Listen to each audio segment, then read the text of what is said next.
if it were not for these amazing actors, this film would have failed miserably. Like, because it has so many loopholes, and just because it had such a the idea has so much potential. So just that that lost opportunity is what I will always, this is what I'll take away from it.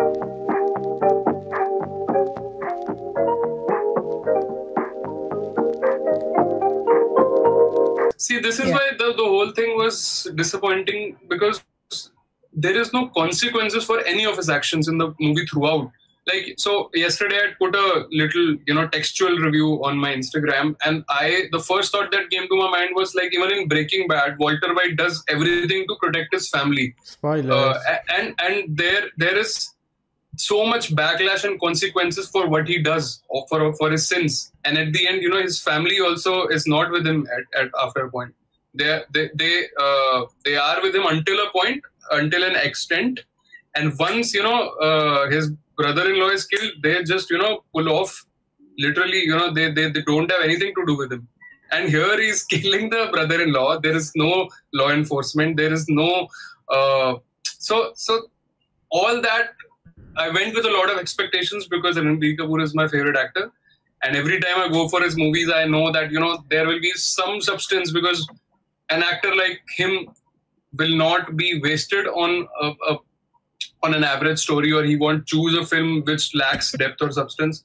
But here, such a talent was wasted with such poor, edit and such lethargic writing, because the biggest thing which I felt it lacked was there's no explanation for why Anil Kapoor is like that, why he keeps slapping his son. Like, they should have taken us to, they should have given any sort of backstory to Anil's youth or childhood, but made him like that, and so... Yeah, because Anil's dad is fabulous. Yeah. I mean, Suresh Oberai's character is so... No, but even Anil is not that bad, right? Like, when he slapped... the thing he slapped him for, even my father would. Even I would to my son for what he did. We honestly don't know Anil Kapoor's full personality, क्योंकि उसमें focus ही नहीं हुआ है. हमें पता ही नहीं है कि वो actually कैसा इंसान है. Film was trying to be meta, right? He was absent from his son's life. He was absent from the film also. Yeah, so like even in the beginning, when he's going to bash all these guys in his sister's school, that's the first time you are seeing, the rage in Ranbir's character, right? क्योंकि उससे पहले when he's a kid, the maximum they show is the teacher is, beating him with the ruler. Other than that, so cut to he's teenager and he has all this rage inside of him. I can understand little bit of reasoning that because of his father's absence, and this is a thing with a lot of sociopaths or psychopaths, that they have a traumatic childhood which leads them to become like a disturbed or sick person.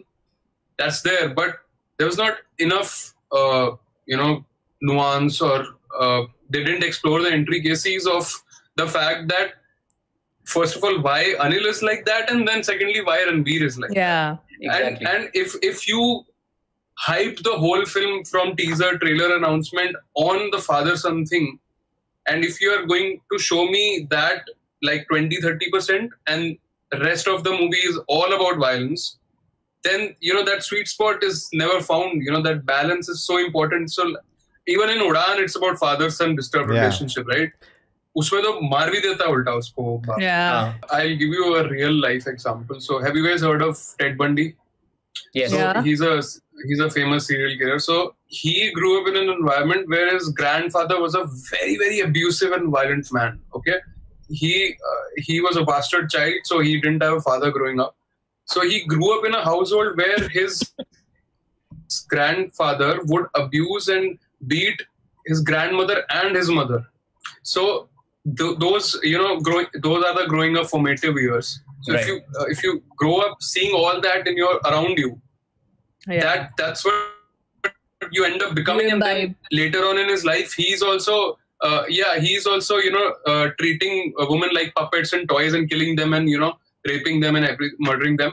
So you don't know in this case why is Ranvijay, being misogynistic at times, or just has no fucks given attitude or whatever. Yeah. Because those characteristics do not. You don't see in Anil Kapoor or even his grandfather's character or even his mom's.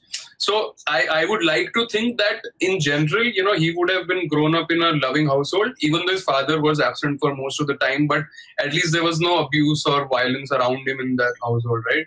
In this film, I like the fact that when the film begins, so Ranbir has more liberal thoughts, and by the end of it, when he's self-destructing himself, he goes from liberal to such, what do I say, such conservative, he's against the fact that she's wearing some fancy lingerie or something. And he's like, why do you wear all this? And so that arc, his character is Breaking Bad, basically, from such a free thinker to coming downhill all the way. So that's one arc which I like. There's a line in the film where it says it's a man's world. So I don't know how you're not going to take that. Maybe, see, people in rural parts of India might actually still connect with that line, and because we all know that patriarchy still exists in a lot of parts in India. And the way Ranbir says that dialogue, it's a man's world, unfortunately. You have to accept it. Yeah. He says it in that way. I remember that dialogue. Yeah. People in urban areas will absolutely disagree with it, especially the women. But we know that, the bigger population which lies in the rural India, there is still a huge sense of patriarchy. And that is, that is your mass audience for the film. They will connect with these kind of dialogues even more, and they'll hoot and cheer for that. Let me ask you a question to everybody. By the end, when Aziz comes, and we have seen 3.5 hours of bloodshed and violence. Yeah. And after that, once he does his whole thing, the shock value was over for me long back. All that blood just didn't work for me at all, because it's like जब आपको anaesthesia चढ़ता है तो नम हो जाते हो, कुछ फर्क ही नहीं पड़ता आपके ऊपर, आपके सिस्टम पे. तो वो एंड में जो उसने पूरा सब किया ना, सो विक्रम के एंड में जब रोलेक्स की एंट्री होती है, so that had an impact because I was not expecting that, and that bloodshed had some shock value. But in this, you had already seen so much of blood that this excess blood at the end just didn't really excite me at all. You are absolutely right. I think down the line, the film will be remembered more for Ranbir's performance than what the film offers. Because this was, like a exhibition of, his range, what all he can do. And I don't think any contemporary comes closer. If you can't think or imagine any other actor, with performing with this much conviction from a teenager to a 60-year-old. Yeah. So in that sense, and for me also it was entertaining purely because of his performance, and also a good supporting performance throughout. If it were not for these amazing actors, this film would have failed miserably. Because it has so many loopholes, and just because it had such the idea has so much potential. So just that lost opportunity is what I will always, this is what I'll take away from it. The lost opportunity, a great idea with so much potential. But at the end, that aftertaste is not as good as I expected when I went to the theaters. Yeah.